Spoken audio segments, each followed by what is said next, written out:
कहानी की शुरुआत आसमान से हजारों किलोमीटर ऊपर बसी एक रहस्यमयी दुनिया से हुई, जहां पहुंचना ही मौत को दावत देने जैसा था। फिर भी कुछ सैनिक अपनी जान दांव पर लगाकर वहां तक जा पहुंचे, लेकिन अगले ही पल उनका सामना उस दुनिया के सबसे खतरनाक और विशाल राक्षस से हो गया। जैक ने उसकी आहट महसूस की और तुरंत पानी में सिर डुबोकर छिप गया। तभी उसके सामने एक विशाल काय पैर दिखाई दिया, जिससे पास खड़ी भेड़ें डरकर भागने लगी। तभी राक्षस ने एक भेड़ को पकड़कर कच्चा ही निगल लिया। ये खौफनाक नजारा देखकर जैक बुरी तरह घबरा गया। उधर पेड़ के पीछे छिपा एक सैनिक पीछे मुड़कर राक्षस को देखने लगा, लेकिन तभी राक्षस ने नाक सिकोड़कर उसकी गंध पहचान ली। डर के मारे सैनिक फिर से पेड़ के पीछे छुप गया, पर राक्षस बड़े बड़े कदमों से उसकी ओर बढ़ने लगा। सांस रोके खड़ा सैनिक अब खुद को नहीं रोक पाया और अचानक भागने लगा, लेकिन अब बहुत देर हो चुकी थी। वो राक्षस की नजर में आ चुका था। उसने बिना वक्त गवाए पूरा पेड़ जड़ से उखाड़कर फेंक दिया। सैनिक जान बचाकर भागने लगा, पर उसकी छोटी टांगें उस राक्षस की लंबी टांगों के सामने टिक नहीं पाई। राक्षस ने तेजी से कदम बढ़ाए और एक ही वार में उसे बेहोश कर दिया। पहली बार इंसान को देखकर वह उसके पास झुका और गौर से देखने लगा। जैसे ही वह उसे उठाकर ले जाने वाला था, उसी वक्त कप्तान तलवार लेकर उसकी ओर दौड़ पड़ा और पूरी ताकत से तलवार राक्षस की एड़ी में घोंप दी। दर्द से तिल मिलाकर राक्षस पीछे मुड़ा, लेकिन अगले ही पल उसने हल्का सा पैर मारकर कप्तान को दूर फेंक दिया। फिर उसने अपने पैर में फंसी तलवार निकाली और दोनों सैनिकों को उठाकर खाने के लिए ले गया। दूर खड़ा जैक ये सब देख रहा था। उसी पल उसे एहसास हुआ कि वह यहाँ आकर कितनी बड़ी गलती कर चुका है। दरअसल कुछ समय पहले जैक को एक पादरी की मदद से कई जादुई बीज मिले थे, लेकिन जैसे ही उसकी गर्लफ्रेंड जो एक राजकुमारी थी जब जैक से मिलने आई, तभी उन बीजों में से एक बीज पानी के संपर्क में आते ही तेजी से बढ़ने लगा, जिससे अचानक पूरा लकड़ी का घर जोर जोर से हिलने लगा और नीचे से अजीब डरावनी आवाजें आने लगी। दोनों डर के मारे वहां से हिल भी नहीं सके और तभी अचानक जमीन फट गई और एक विशाल बेल घर को चीरते हुए आसमान की ओर बढ़ गई। ये देखकर राजकुमारी तुरंत भागने की कोशिश करने लगी, लेकिन तभी एक मेज उसके ऊपर गिर गई। जैक उसे बचाने के लिए आगे बढ़ा, लेकिन तभी बेलों ने उसे उछालकर घर से बाहर फेंक दिया। उसी पल एक लकड़ी का दरवाजा अचानक खुल गया और राजकुमारी को एक रास्ता दिखाई दिया, लेकिन जैसे ही वह बाहर भागने लगी, उसी समय बेल ने अचानक दरवाजा बंद कर दिया। राजकुमारी दरवाजा खोलने की कोशिश करने लगी, लेकिन दरवाजा जरा भी नहीं हिला। यह देखकर जैक ने बेलों को काटने के लिए तुरंत एक कुल्हाड़ी उठा ली, लेकिन तभी अचानक पूरा घर जड़ों समेत उखड़कर आसमान की तरफ बढ़ने लगा। ठीक आखिरी पल में जैक ने छलांग लगाकर किनारे को पकड़ लिया, लेकिन बेलें इतनी तेजी से बढ़ रही थी कि कुछ ही सेकंड में घर हजारों मीटर ऊपर पहुंच गया। जैक पूरी ताकत से कुल्हाड़ी चलाकर बेल को काटने लगा। जैसे ही बेल टूटी, राजकुमारी ने तुरंत दरवाजा खोल दिया, लेकिन अगले ही पल उसके पैरों के नीचे की लकड़ी टूट गई और हाथ पकड़ने के बावजूद वह 10,000 मीटर की ऊंचाई से नीचे गिरने लगा। जैक जादुई बैलों से फिसलते हुए जमीन की ओर बढ़ने लगा, लेकिन रास्ते में बेलों ने उसकी स्पीड को थोड़ा कम कर दिया और आखिरकार वह जमीन पर गिरकर बेहोश हो गया। लेकिन राजकुमारी की किस्मत इतनी अच्छी नहीं थी, क्योंकि बेल उसे अपने साथ आसमान के दूसरी तरफ ले गई। अगली सुबह जैक घबराकर जागा और देखा कि सामने राजा खड़ा था, जो राजकुमारी को ढूंढ रहा था। यह देखकर जैक के होश उड़ गए और मजबूरी में उसने पूरी बात राजा को बता दी। जब जैक ने आसमान की ओर इशारा किया, तभी सबने देखा कि एक विशाल बेल सीधी आसमान को चीरती हुई ऊपर जा रही थी। जैसे ही राजा को सच्चाई का पता चला, उसने बिना एक पल गवाए सैनिकों की एक टुकड़ी जैक के साथ राजकुमारी को बचाने के लिए भेज दी। जल्द ही सब लोग उस बेल के सहारे ऊपर चढ़ते हुए बादलों के पार पहुंच गए। फिर कप्तान ने आगे बढ़कर एक तरफ से दूसरी तरफ स्लाइड करना शुरू किया, क्योंकि राजकुमारी तक पहुंचने का यही एक रास्ता था। मजबूरी में जैक ने अपनी बेल्ट उतारकर खुद को तैयार कर लिया, लेकिन जैसे ही वो आगे बढ़ने की सोच ही रहा था, तभी पास खड़े घुंघराले बालों वाले आदमी ने उसे जोर से लात मारकर आगे धकेल दिया। इतनी ऊंचाई देखते ही जैक की हालत खराब हो गई और बीच रास्ते में स्लाइड करते वक्त उसके हाथ अचानक छूट गए और वो सीधे नीचे जा गिरा। लेकिन किस्मत से बीच रास्ते में बेलों ने उसे थाम लिया। होश में आते ही वह बिना रुके फिर से ऊपर चढ़ने लगा। ऊंचाई पर पहुंचते ही मौसम पूरी तरह बिगड़ गया। चारों तरफ तेज तूफान और कड़कती बिजली थी। तभी अचानक एक झटकेदार बिजली सीधे एक सैनिक पर गिर गई, जिससे वह फिसल गया और बाकी सैनिक उससे टकराकर नीचे गिरने लगे। लेकिन आखिरी पल में एक सैनिक ने रस्सी को मजबूती से पकड़ लिया, जिसकी वजह से बाकी लोगों की जान किसी तरह बच गई। लेकिन जो सैनिक नीचे गिरे थे, वे अब हवा में लटके हुए थे। अगर उन्हें तुरंत ऊपर नहीं खींचा गया तो पूरी टीम खतरे में आ सकती है। तभी रेडरिक पास खड़े उसके साथी से बोला कि रस्सी काट दो। उस आदमी को यह आइडिया अच्छा लगा और उसने तुरंत अपने पैर से छुपा हुआ चाकू निकाल लिया। नीचे लटके सैनिक ऐसा न करने के लिए गिड़गिड़ाने लगे, लेकिन उसने बिना दया दिखाए रस्सी काट दी और लटके सैनिक 10,000 फीट की ऊंचाई से नीचे जा गिरे। किसी तरह बाकी बचे सैनिक ऊपर तक पहुंच गए और तब तक सुबह भी हो चुकी थी। जैक ने जैसे ही पीछे मुड़कर देखा, वह पूरी तरह हैरान रह गया, क्योंकि बादलों के ऊपर एक विशाल दुनिया मौजूद थी और यह नजारा देखकर सब लोग उस तरफ बढ़ने लगे। तभी कप्तान को जमीन पर ताजे पैरों के निशान दिखाई दिए, जिससे उसने अंदाजा लगाया कि राजकुमारी नीचे नहीं उतरी बल्कि यहीं कहीं है। और जब सब लोग गुफा से बाहर निकले, तभी सामने का नजारा देखकर कप्तान दंग रह गया, क्योंकि ये दुनिया उम्मीद से कहीं ज्यादा विशाल थी। सभी लोग आगे बढ़ते हुए इलाके की जांच करने लगे। तभी उनकी नजर पेड़ों की टहनियों पर पड़ी। उन्हें वहां राजकुमारी के छोड़े हुए निशान मिले। उसी दौरान जैक को जमीन पर वही किताब भी मिल गई जो उसने राजकुमारी को दी थी। तभी उनकी नजर टूटी हुई टहनियों पर पड़ी और इसी से उन्हें अंदाजा हो गया कि राजकुमारी को कोई खतरनाक जीव उठाकर ले गया है। इसके बाद सभी लोग दो टीमों में बट गए और अलग अलग दिशा में राजकुमारी को ढूंढने निकल पड़े। रास्ते में जैक और उसके साथी एक नदी के पास पहुंचे, जहां उन्हें मोटी ताजी भेड़ों का झुंड दिखाई दिया। कई दिनों से भूखे होने की वजह से उन्होंने एक भेड़ को को पकाने का सोचा, लेकिन जैसे ही वे भेड़ पकड़ने की कोशिश करने लगे तभी गलती से पास में लगा हुआ जाल एक्टिव हो गया।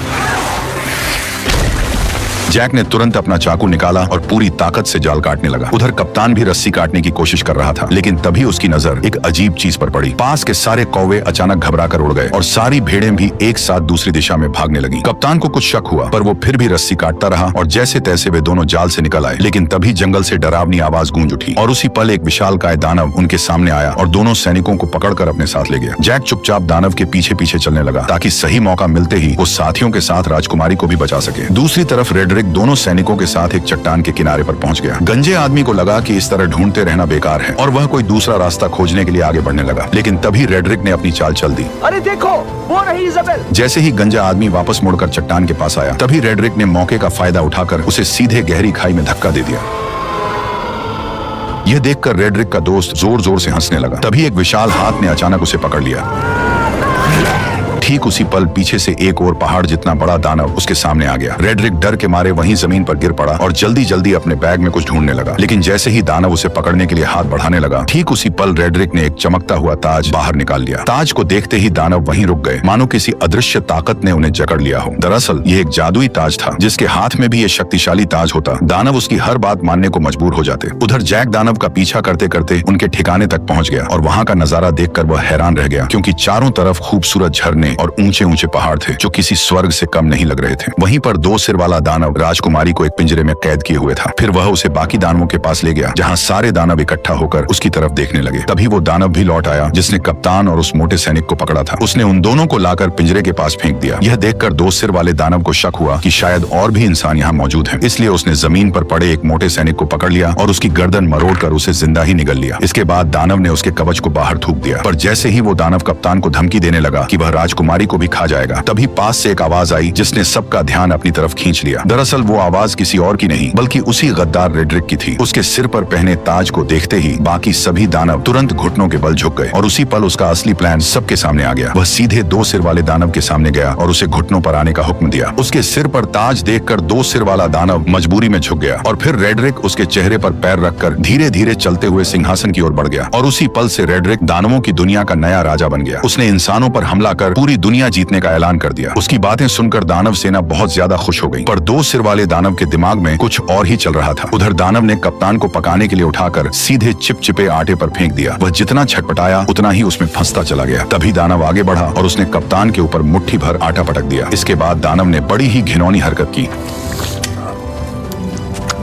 दानव ने कप्तान को मोड़कर एक तरफ रख दिया। तैयारी के बाद केवल सब्जियां डालना बाकी था। जैसे ही वह सब्जियां लेने गया, उसी समय जैक चुपके से वहां आ पहुंचा। जैक को देखकर राजकुमारी बेहद खुश हो गई, लेकिन उसने तुरंत उसे इशारे से चुप रहने को कहा। उधर दानव अब भी उलझा हुआ था और इसी बीच जैक धीरे धीरे राजकुमारी के पास पहुंच गया। उसने पिंजरे का लॉक खोलने की कोशिश की, लेकिन यह उसके बस की बात नहीं थी। तब राजकुमारी ने उसे पहले कप्तान को बचाने के लिए कहा, जिसे दानव ने सुअरों के साथ लाइन में रखा था। जैक तुरंत उसके पास पहुंचा और चाकू निकालकर उसे उस चिपचिपे आटे से अलग करने लगा। उसी समय दानव मसाला लेकर वापस आने लगा। ये देखकर जैक ने जल्दी से चाकू कप्तान को पकड़ा दिया और खुद छिप गया। खुशकिस्मती से दानव को कुछ भी शक नहीं हुआ। उसने कुछ नुकीली लकड़ियां उठाई और कप्तान की आंखों के सामने पास पड़ी सुअर में घुसा दी। जो सुअर अभी तक चिल्ला रही थी वह तुरंत शांत हो गई। अब अगला नंबर कप्तान का था। दानव ने बिना दया दिखाए वार किया, लेकिन वह थोड़ा सा चूक गया, वरना कप्तान की आने वाली पीढ़ी का नामो निशान मिट जाता। ये देखकर कप्तान डर के मारे बेहोश हो गया। फिर दानव ने उन सभी को उठाकर पास जल रहे भट्ठे में रख दिया। अब उन्हें बचाने वाला एकमात्र जैक ही था। इस समय जैक लोहे की रिंग के ऊपर पहुंच चुका था और दानव को उसकी भनक तक नहीं थी। तभी दानव ने एक तेज धार वाला चाकू उठाया और सीधे राजकुमारी की ओर बढ़ गया। उसने बिना देर किए हाथ अंदर डालकर राजकुमारी को बाहर निकाल लिया और टेबल पर रखकर उसे काटने की तैयारी करने लगा। लेकिन तभी जैक ने चुपके से पास रखा एक भारी चाकू उठा लिया। बेखबर दानव राजकुमारी पर वार करने ही वाला था। तभी जैक ने छुरी सीधी उसकी रीढ़ में घोंप दी। दर्द से दानव जोर जोर से चिल्लाने लगा, लेकिन जैक छुरी को मजबूती से पकड़े रहा। तभी दानव बेकाबू होकर दीवार से जा टकराया और वहीं मारा गया। यह देखकर राजकुमारी और कप्तान दोनों हैरान रह गए। इसके बाद वे तीनों तुरंत उस जादुई बेल के पास पहुंच गए, लेकिन वहां पहले से ही एक दानव पहरा दे रहा था, जिसे रेडरिक ने भेजा था। तभी जैक के दिमाग में एक अजीब आइडिया आया। वो एक मधुमक्खियों का छत्ता लेकर कप्तान के साथ धीरे धीरे उस दानव के पास पहुंच गया। फिर कप्तान ने दानव का हेलमेट उठाया और जैक ने छत्ता उसके अंदर पटक दिया। दानव अभी भी बेफिक्र सो रहा था और उसे जरा भी अंदाजा नहीं था कि उसके साथ क्या होने वाला है। जैसे ही जैक ने छत्ता अंदर रखा, तभी कप्तान ने तुरंत हेलमेट बंद कर दिया और फिर दोनों तेजी से वहां से भागकर पास की चट्टान के पीछे छिप गए और इंतजार करने लगे। कुछ ही देर में दानव मधुमक्खियों के डंक से तड़प कर उठ खड़ा हुआ और दर्द से छटपटाते हुए अपने शरीर को झटकने तड़पने लगा, लेकिन जितना ज्यादा वह तड़प रहा था, मधुमक्खियां उतनी ही ज्यादा उस पर हमला कर रही थी। घबराकर दानव वहां से भागने लगा, लेकिन फिसलकर पत्थरों से टकरा गया और फिर वह लुढ़कता हुआ चट्टान के किनारे तक पहुंच गया। ऐसा लग रहा था कि अब वह गिरने ही वाला है। तभी अचानक उसने अपना हेलमेट उतार दिया। यह देखकर तीनों एक पल के लिए चौंक गए, लेकिन तभी एक मधुमक्खी सीधे उसकी तरफ उड़ती हुई आई और अगले ही पल उसने दानव को जोर से डंक मार दिया, जिससे वह कंट्रोल खो बैठा और सीधे नीचे जा गिरा। यह देखकर तीनों लोग खुशी से झूम उठे। उन्हें यकीन नहीं हो रहा था कि उन्होंने इतनी आसानी से इतने बड़े दानव को हरा दिया। इसके बाद तीनों ने तुरंत वहां से निकलने का फैसला किया, लेकिन अचानक कप्तान रुक गया। उसने बताया कि उसे रेड्रिक से ताज छीनने के लिए यही रुकना पड़ेगा। इसलिए जैक उसे चाकू थमाकर राजकुमारी के साथ नीचे उतरने लगा। उसी समय दानव बैलों से टकराते हुए आखिरकार नीचे आ गिरा। तेज आवाज सुनकर राजा तुरंत अपने टेंट से बाहर आया और इस खतरनाक दानव को देखकर घबरा गया। अचानक गांव के लोग भी वहां इकट्ठा हो गए। तभी राजा ने ना चाहते हुए प्रजा की भलाई और दानवों को यहाँ आने से रोकने के लिए एक बड़ा फैसला लिया। उसने तुरंत जनरल को बेल काट डालने का आदेश दे दिया। सैनिकों ने विशाल लोहे की कीलें उस बड़ी बेल में ठोक दी, फिर उन पर मजबूत हुक लगा दिए और कुछ बैलों और घोड़ों की मदद से उसे खींचना शुरू कर दिया। धीरे धीरे वह विशाल बेल जड़ों समेत हिलने लगी, लेकिन इससे पास खड़े सैनिक अचानक खतरे में आ गए। तभी अचानक बीच वाली मोटी बेल भी टूटने लगी। ऊपर खड़े सैनिक नीचे गिरने लगे, जिससे चारों तरफ अफरा तफरी मच गई। उधर जैक और राजकुमारी बेल के सहारे नीचे उतर रहे थे, लेकिन जैसे ही उन्होंने नीचे नजर डाली तो वे डर के मारे घबरा गए, क्योंकि बेल बेकाबू हो चुकी थी और किसी भी पल गिर सकती थी। उसी समय जैक ने मौका देखकर राजकुमारी को कसकर पकड़ा और तेजी से एक लटकती डाल को थाम लिया। दोनों हवा में झूलते हुए तेजी से नीचे की ओर बढ़ने लगे। आखिरकार जब वे नीचे गिरे तो घास के ढेर ने उनकी रफ्तार कम कर दी और इस तरह दोनों सही सलामत जमीन पर पहुंच गए। ठीक उसी पल रेड्रिक ने सभी दानवों को इकट्ठा कर इंसानों पर हमला करने की तैयारी की। तभी दो सिर वाले दानव को इंसान का आभास हुआ, जिससे कप्तान छिप गया। तभी रेड्रिक ने आगे बढ़ते हुए बैल उगाने वाले जादुई बीज निकाले, लेकिन तभी अचानक कप्तान उस पर टूट पड़ा, जिससे जादुई बीज चट्टान पर ही छूट गए और रेड्रिक सीधे नीचे गड्ढे में जा गिरा। रेड्रिक डर के मारे दानवों को पुकारने लगा, जबकि कप्तान उसके सामने लड़ने के लिए तैयार खड़ा हो गया। तभी दो सिर वाले दानव ने बाकी दानवों को उसे बाहर निकालने का आदेश दिया। दानव चट्टानों को तोड़ने लगे और नीचे कप्तान और रेड्रिक के बीच लड़ाई शुरू हो गई। रेड्रिक ने अपनी लंबी तलवार के सहारे कप्तान को गिरा दिया और उसका हथियार दूर जा गिरा। इसके बाद उसने मौका पाकर लगातार हमले शुरू कर दिए, लेकिन कप्तान ने किसी तरह उसका वार रोक लिया और दोनों के बीच ताकत की लड़ाई शुरू हो गई। जल्द ही कप्तान कमजोर पड़ने लगा और रेड्रिक ने उसे पानी में डुबो दिया। तभी अचानक उसकी नजर उस चाकू पर पड़ी जो उसकी तरफ बहकर आ रहा था। कप्तान ने सही मौके पर उसे दांतों से पकड़ लिया और तुरंत रेड्रिक के चेहरे पर वार कर दिया। अचानक हुए हमले से रेड्रिक का गुस्सा फूट पड़ा। उसने अपने हथियार के दम पर कप्तान को पीछे धकेल दिया। कप्तान मजबूर होकर पीछे हटता गया और आखिरकार किनारे तक पहुंच गया। तभी रेड्रिक ने उसे एक जोरदार लात मारकर नीचे गिरा दिया, लेकिन कप्तान ने किसी तरह चट्टानों को पकड़ लिया। रेड्रिक तलवार को उसके हाथों में चुभोने लगा ताकि वह खुद नीचे गिर जाए, लेकिन उसने कप्तान की ताकत को कम आंका था। जैसे ही वह फिर से हमला करने लगा, कप्तान ने उसी के हथियार को पकड़कर उसी की टांग में घोंप दिया। दर्द से रेड्रिक जोर जोर से चिल्लाने लगा और इसी मौके का फायदा उठाकर कप्तान ने तलवार रेड्रिक के पेट में घोंप दी। अचानक हुए हमले की वजह से रेड्रिक ने वहीं दम तोड़ दिया। उसके मरते ही ताज की जादुई ताकत भी खत्म हो गई। कप्तान किसी तरह ऊपर चढ़ आया और ताज वापस लेने के लिए आगे बढ़ा, लेकिन तभी ऊपर की गुफा टूट गई और दो सिर वाला दानव उससे पहले ही ताज उठा ले गया। उसने ताज अपनी उंगली में पहन लिया और खुद को नया राजा घोषित कर दिया। ताज पहनते ही उसकी ताकत फिर से लौट आई। यह देखकर बाकी दानवों ने भी अपने घुटने टेक दिए। तभी कप्तान ने देखा कि धरती पर लौटती हुई वह एकमात्र बेल अब कभी भी टूटकर नीचे गिर सकती है, इसलिए उसने बिना देर किए सीधे बेल पर छलांग लगा दी। बेल तेजी से किले की ओर बढ़ने लगी। कप्तान ने सही समय का फायदा उठाया और छलांग लगाकर सीधे पानी में कूद गया। दो सिर वाले दानव ने जब देखा कि इंसानों की दुनिया तक जाने का रास्ता टूट चुका है तो वह गुस्से से गरज उठा। तभी अचानक छोटे सिर ने जमीन पर पड़े उस थैले की ओर इशारा किया जिसमें जादुई बीज भरे हुए थे। दो सिर वाले दानव ने उसे उठाया और अपने हाथ में खोल लिया। उसमें कुल 4 जादुई बीज थे। यह देखकर वह खुशी से झूम उठा। उसने तुरंत एक फूंक मारकर उन बीजों को पानी में फेंक दिया। जैसे ही बीज पानी से टकराए वे तुरंत उगने लगे और अगले ही पल जमीन को चीरती हुई 4 विशाल बेलें बाहर निकल आई। इसके बाद दो सिर वाले दानव ने जोर से आदेश दिया और सभी दानव उस बेल पर चढ़कर इंसानों की दुनिया की ओर बढ़ने लगे। आखिरी पल में दो सिर वाला दानव भी छलांग लगाकर नीचे कूद पड़ा। वो बेलों के जरिए फिसलते हुए जमीन की ओर बढ़ने लगा। उसी समय जैक घोड़े को पानी पिला रहा था। तभी अचानक उसकी नजर आसमान की ओर गई। उसने देखा कि सभी दानव तेजी से नीचे की ओर बढ़ रहे हैं। बिना एक पल गवाए वह घोड़े पर सवार होकर राजा को चेतावनी देने निकल पड़ा। उधर राजा की सेना आराम से किले की ओर बढ़ रही थी। तभी जैक की नजर सेना पर पड़ गई। वो जोर जोर से चिल्लाने लगा कि दानव आ रहे हैं, लेकिन राजा को अब भी कुछ समझ नहीं आया। तभी पीछे के जंगल से अचानक कई दानव निकल आए और जहाँ जहाँ वे जा रहे थे वहाँ सब कुछ तहस नहस कर रहे थे। कोई भी उन्हें रोक नहीं पा रहा था। जल्द ही दानव सेना पास आ गई और उन्होंने एक सैनिक को पकड़कर जिंदा निगल लिया। घोड़े पर सवार लोग भी उनकी रफ्तार से नहीं बच पाए। इस वक्त इंसान उनके सामने बिल्कुल बेबस थे। तभी एक गोल चेहरे वाले दानव ने पास की पवन चक्की का पंखा तोड़कर राजकुमारी की तरफ फेंक दिया, जो जमीन पर गिरते ही सब कुछ चकनाचूर कर गया और राजा का ताज भी गिर पड़ा। उधर किले पर तैनात सैनिकों ने राजा की सेना को आते देखा और उन्होंने तुरंत अंदर युद्ध की तैयारी की खबर भेज दी। कप्तान ने तुरंत सभी सैनिकों की मदद से खाई में तेल डलवा दिया ताकि दुश्मनों को रोका जा सके। जैसे ही राजा की सेना किले के पास पहुंची, उसने तीर चलाने का आदेश दे दिया और देखते ही देखते सैकड़ों जलते हुए तीर दुश्मनों की ओर छोड़ दिए गए। जैसे ही ये तीर तेल से टकराए, चारों तरफ आग भड़क उठी और इसी बीच राजा की सेना सुरक्षित किले के अंदर पहुंच गई। राजकुमारी को सही सलामत देखकर कप्तान ने तुरंत किले के दरवाजे बंद करने का आदेश दिया, लेकिन उसी समय जैक अभी भी बाहर था और दानव उसके पीछे पड़े हुए थे। जैसे ही किले का दरवाजा बंद होने लगा, तभी जैक घबरा गया, लेकिन आखिरी पल में वह अपने घोड़े के साथ छलांग लगाकर अंदर घुस आया। हालांकि उसके पीछे पीछे दो सिर वाला दानव भी दरवाजे पर चढ़ आया, लेकिन तभी कप्तान ने उस पर हमला बोल दिया और वह सीधे आग की जलती लपटों में जा गिरा।